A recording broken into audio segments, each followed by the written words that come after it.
Ini Amir. Amir murid tahun 4. Amir gemar makan makanan yang tidak sihat. Pergerakan Amir terbatas. Dia selalu tercungap-cungap dan penat. Guru-guru selalu menasihati Amir agar mengawal pemakanannya. Aduh, baru jalan sikit dah semput. Hai. Saya pun sama. Balik sekolah, terus mempandang telefon. Saya pula suka makan makanan segera. Sedap, memang sedap. Tetapi cepat letih lah. Kenapa kita selalu penat Sebab kamu kurang gerak dan kurang bersenam. Jadi, apa yang perlu kami buat, cikgu? Amalkan gaya hidup sihat. Makan makanan yang berkhasiat, minum air secukupnya dan bersenam. Macam susah lah, cikgu. Kalau buat bersama-sama, pasti lebih mudah. Hendak seribu daya, tak hendak seribu dalih. Betul. Kawan-kawan, saya ada idea. Idea apa tu? Apa kata kita ajak semua kawan-kawan bersenam bersama-sama?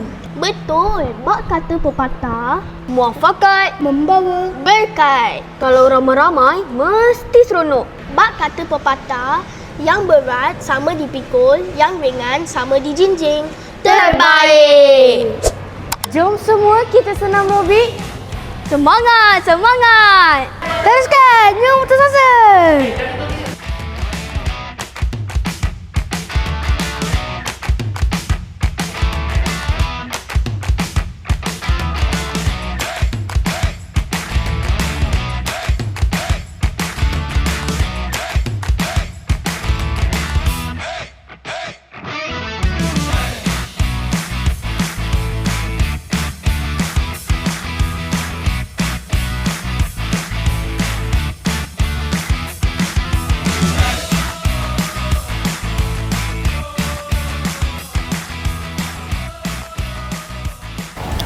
Mantap! Yakin boleh?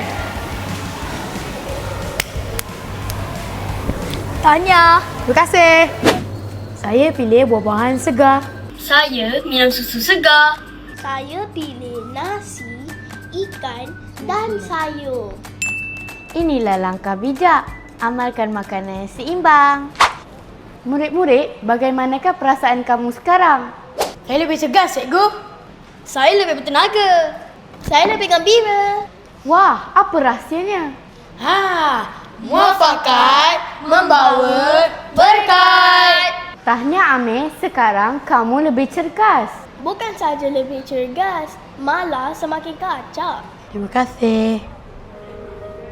Kesihatan adalah anugerah yang tidak ternilai. Dengan pemakanan seimbang, aktiviti fizikal dan semangat muafakat, kita dapat melahirkan generasi yang sihat, cergas dan bersatu padu.